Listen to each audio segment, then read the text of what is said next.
Hello students, मैं अंजलि पयाल स्वागत करती हूँ आपका आईसीटी वर्चुअल क्लासरूम देहरादून से। कैसे हैं आप सब लोग? उम्मीद करती हूँ आप सब लोग अच्छे होंगे और अपनी लाइफ में बहुत बेहतर कुछ कर रहे होंगे। आज हम बात कर रहे हैं क्लास 12th की केमिस्ट्री की। सेकेंड चैप्टर आपका चल रहा है इलेक्ट्रोकेमिस्ट्री यानी वैद्युत रसायन, और जिसमें कि इम्पोर्टेंट टॉपिक्स आपके चल रहे थे जिन पर कि हम बात कर रहे थे, ठीक है ना।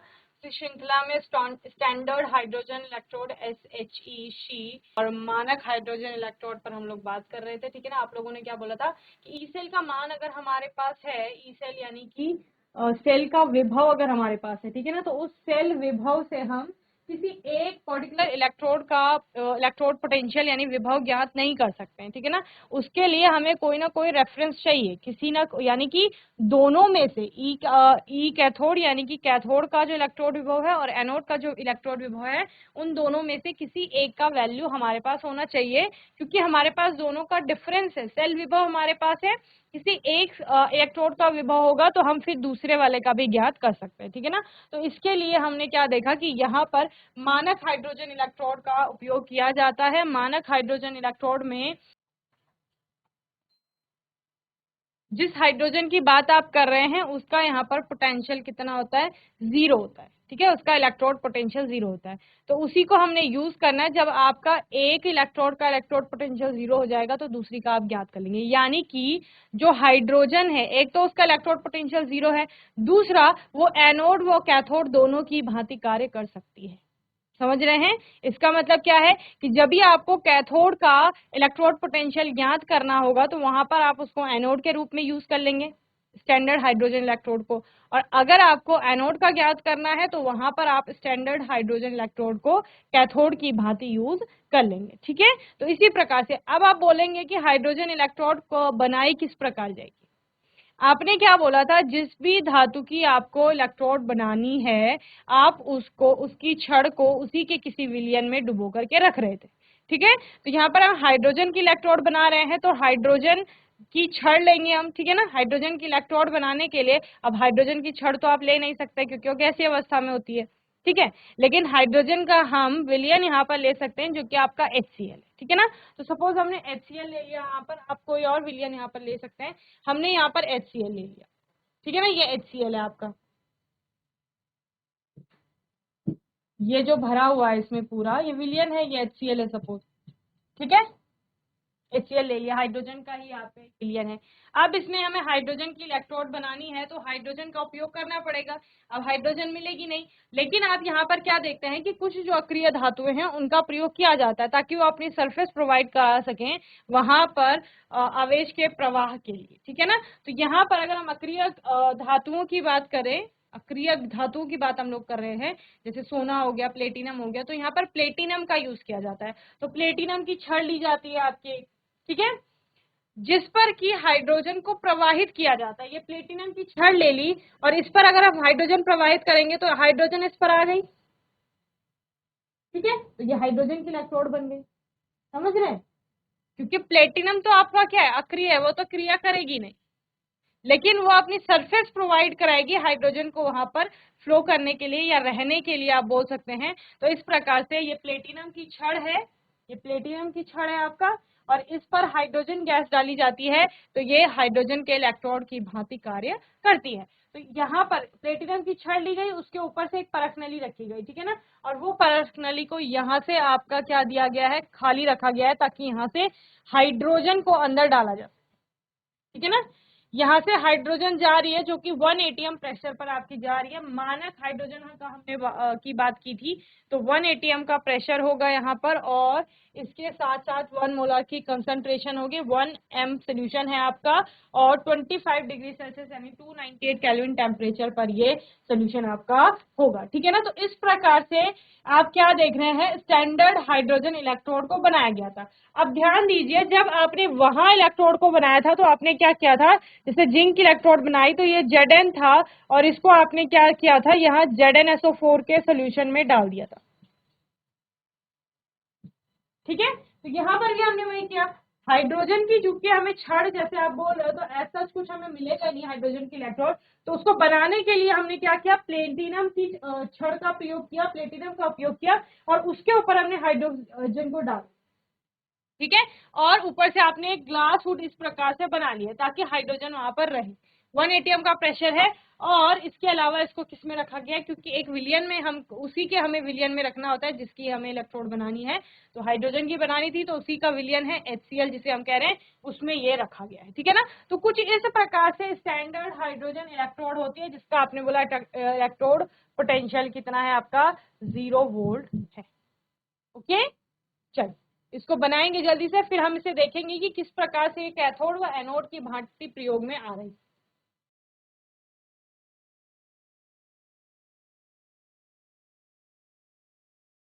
चलिए, तो क्या दिख रहा है आपको यहाँ पर, जो यहाँ पर दिख रहा है वो लिख लीजिए।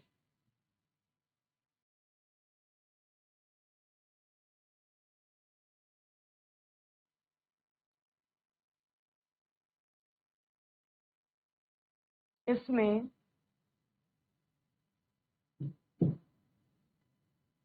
प्लेटिनम,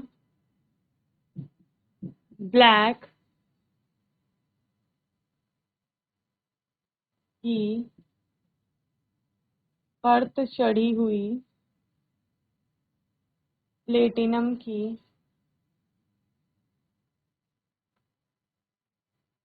पतली पत्ती की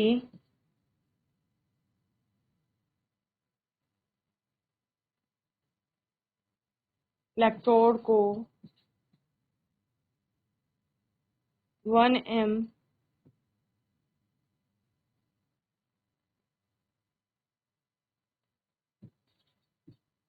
सांद्रता के HCl में डुबोकर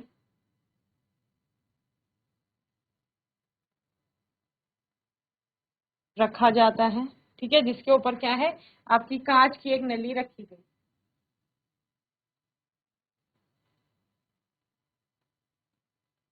यह है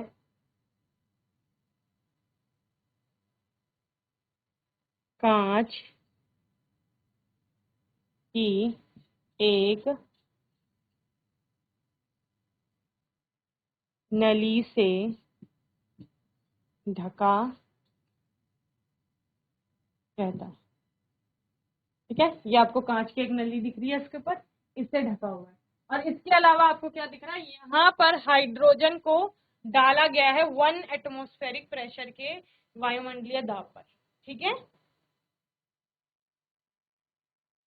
और ये कहाँ पे, नली से ही आपका प्रवाहित की गई। नली में 1 atm दाब पर हाइड्रोजन को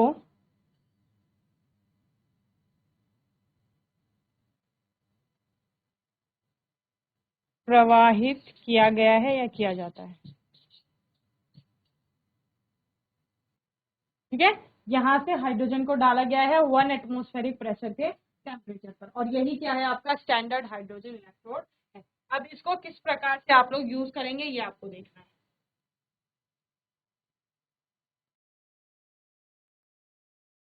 अब आपने क्या बोला, जो हमारा ये SHE है स्टैंडर्ड हाइड्रोजन इलेक्ट्रोड है, इसको हम एनोड और कैथोड दोनों की भांति यूज कर सकते हैं। ठीक है ना। डेनियल सेल में आपने बोला कि जो हमारी एनोड है वो जिंक की बनी हुई है और जो कैथोड है हमारी वो कॉपर की बनी हुई है। ठीक है ना। तो इसी प्रकार से हम अभी देखेंगे कि हम कैसे इसका उपयोग कर रहे हैं। ठीक है ना। तो जिंक की रॉड आपको जिंक के सोल्यूशन में यहाँ पर दिख रही है, Zn2 पॉजिटिव यहाँ पर आपको दिख रहा है, 1 मोलार का कॉन्सेंट्रेशन का आपका सोल्यूशन है।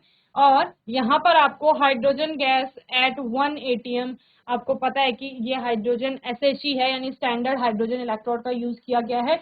ये आपकी क्या है, ये आपकी एनोड है और ये आपकी क्या है, कैथोड।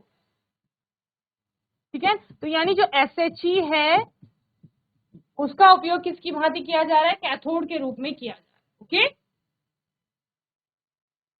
जब इसका प्रयोग कैथोड के रूप में किया जाएगा तो ये क्या दिखाएगी, ये रिडक्शन दिखाएगी, यानी कि इस पर होगा अपचयन। अपचयन होगा तो ये क्या होगा, यहाँ से Zn जो है, जिंक जो है वो 2 इलेक्ट्रॉनों का दान करेगी, Zn2 पॉजिटिव बनाएगी, आपको पता है। यहाँ पर क्या होगा, जो आपका 2H पॉजिटिव है वो उन 2 इलेक्ट्रॉनों को ग्रहण करके H2 बनाएगा। ठीक है, इस प्रकार से होगा। देखिए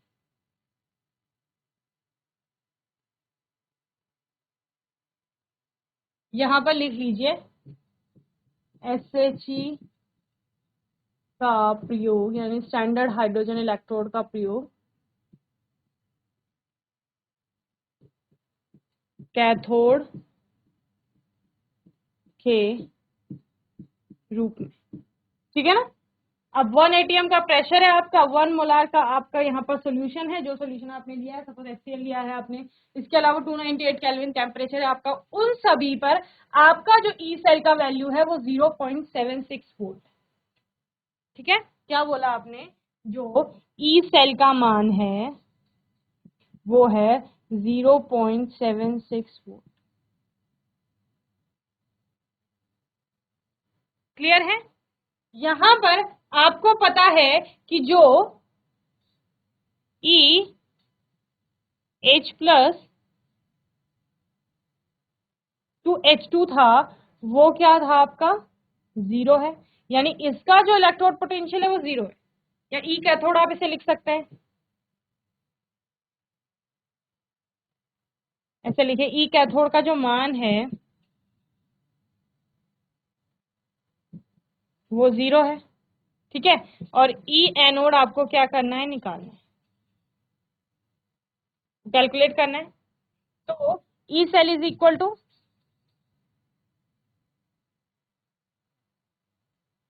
ई कैथोड माइनस ई एनोड। ठीक है, तो ई सेल का मान आपके पास है 0.76 is equal to E cathode आपका क्या है 0, और ई एनोड आपको निकालनी है। ठीक है,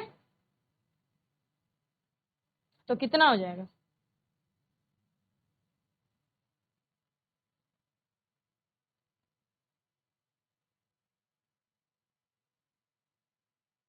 जो आपका ई सेल का मान है वही आपका ई एनोड का मान हो जाएगा।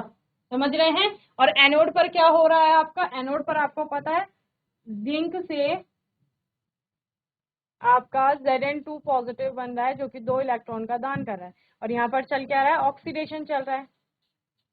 ठीक है, ठीक, इसके विपरीत वहां रिडक्शन चल रहा था, तो ये ऑक्सीडेशन पोटेंशियल हो गया इसका 0.76 वोल्ट। ओके, चल जल्दी से इसे करेंगे। तो आपने क्या किया, आपके पास ई सेल का मान था।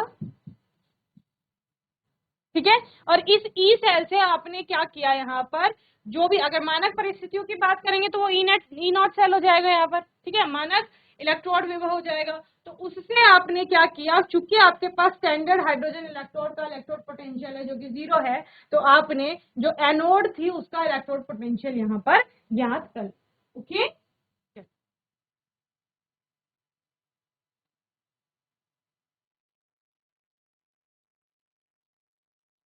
एक पॉइंट बनाकर आप लिख लेंगे कहीं पर, SHE का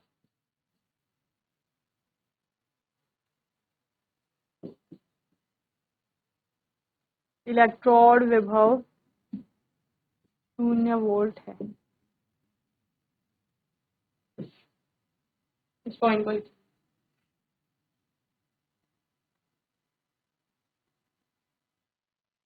जैसे हमने क्या बोला भाई, हमने बोला E cell is equal to आपका क्या है यहाँ पर, E cathode minus E anode, यही है। तो अगर हम ई नॉट सेल के टर्म्स में देखें तो ये क्या हो जाएगा, E nought H plus to H2 reduction. ठीक है, माइनस हमको क्या करना है, हमको उसका भी रिडक्शन पोटेंशियली माइनस करना है। समझ रहे हो ना। तो हमें क्या करना है, E nought Zn2 positive to Zn, ये करना होगा। ठीक है, तो ई नॉट सेल आपका कितना था, 0.76 वोल्ट इज इक्वल टू, ये 0 हो गया, ये माइनस आपका E nought Zn plus two positive to Zn। Okay, ये हो गया। देन अभी आपको क्या करना है, E nought Zn2 Zn2 positive का मान आपको निकालना है यहाँ पर। Zn2 पॉजिटिव से Zn तो आपका कितना हो जाएगा जो आपने पहले यहाँ पर कैलकुलेट किया।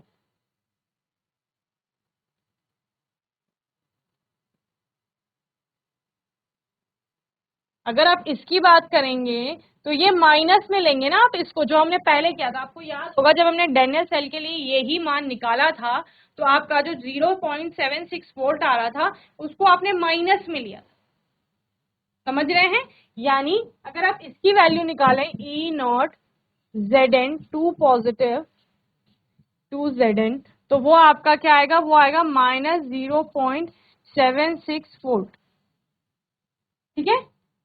और अगर हम क्या कहें, हम ई नॉट Zn2 पॉजिटिव ये निकालते तो वो क्या हो जाएगा -0.76 वोल्ट। तो यानी क्या आ जाएगा आपका 0 प्लस में आ जाएगा 0.76 वोल्ट। तो ये क्या हो जाएगा ई नॉट Zn2 पॉजिटिव। यानी कि ये क्या है, ये तो ऑक्सीडेशन पोटेंशियल। ये आपका क्या था, ये आपका यहाँ पर ये था रिडक्शन पोटेंशियल। क्या था? रिडक्शन पोटेंशियल, अपचयन विभव। ठीक है। और ये क्या आ गया आपका, ये ऑक्सीकरण विभव यानी ऑक्सीडेशन पोटेंशियल। क्लियर?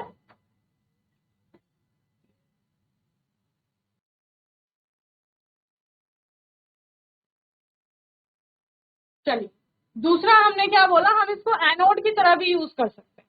ठीक है ना। अब हम इसको किसकी तरह यूज करेंगे, एनोड की तरह। हमने कॉपर की कैथोड हमारे पास है और हमने एनोड की जगह पर इसको यूज कर लिया। अब क्या होगा यहाँ पर, जब हमने इसको एनोड की जगह यूज किया तो एनोड का मतलब ऑक्सीडेशन, ऑक्सीडेशन एनोड पर ही तो हो रहा था। जो ऑक्सीडेशन हो रहा था वहां ये इलेक्ट्रॉनों का दान करेगा।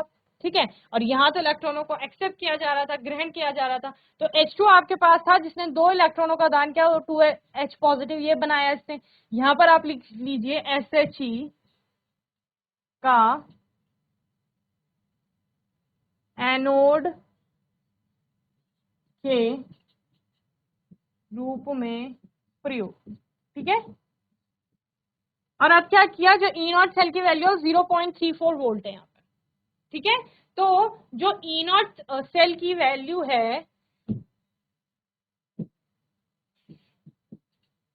ई nought cell is equal to E nought cathode minus E nought anode. And we know that E nought anode की वैल्यू कितनी है, ई नॉट एनोड का मतलब है 0। ठीक है। इस वाले में किसकी वैल्यू थी 0, आपकी ई नॉट कैथोड की वैल्यू 0 थी।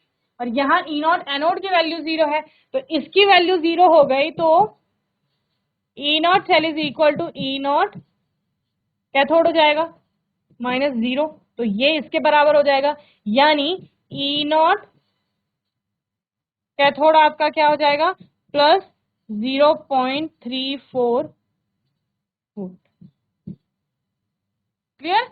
यानी कि जो ई नॉट सेल का मान है वही यहाँ पर क्या हो जाएगा, इसके लिए आपका ई नॉट कैथोड का मान हो जाएगा। समझ रहे हैं? नहीं, कैथोड का तो हम पता ही है, रिडक्शन पोटेंशियल हम लोग ले रहे हैं तो उसका मान ये होगा। क्लियर है? चलिए जल्दी से नोट करेंगे, रिएक्शंस भी आपके पास दोनों ही हैं।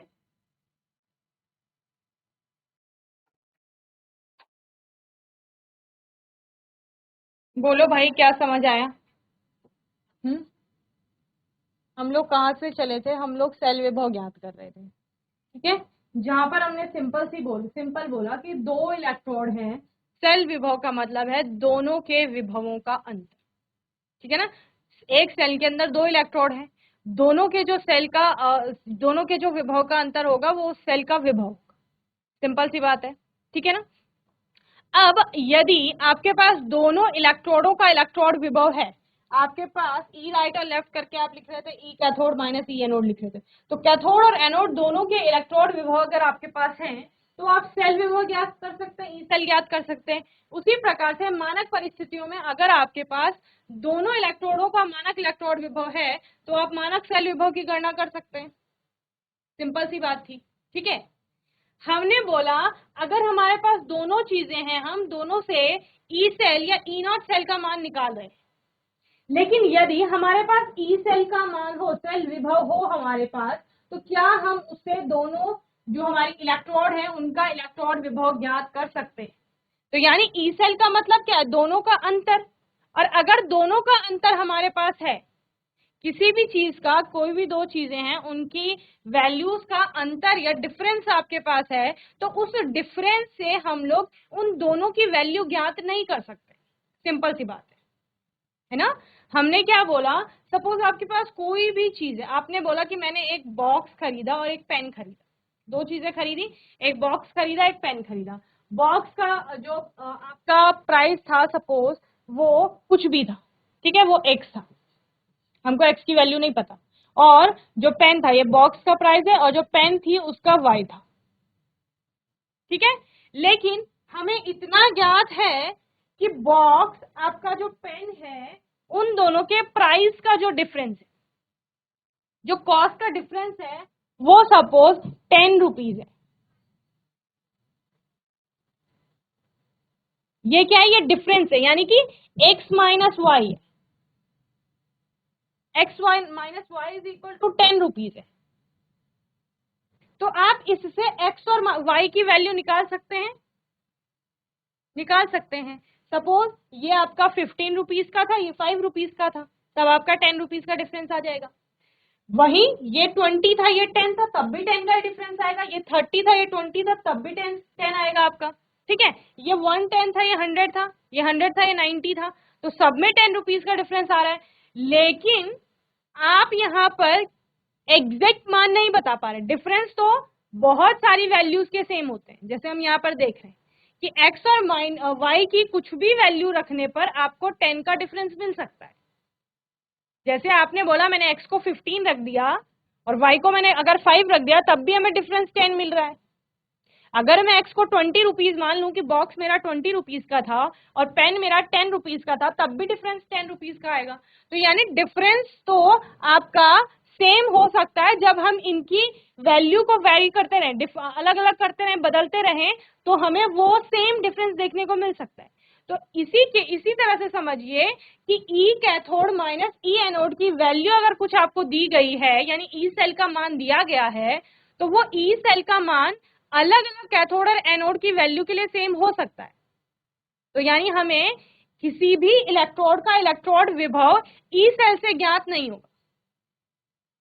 तो यानी अगर हमारे पास सिर्फ ई सेल है, तो उसके रेफरेंस में हमें एक इलेक्ट्रोड का इलेक्ट्रोड पोटेंशियल ज्ञात होना चाहिए।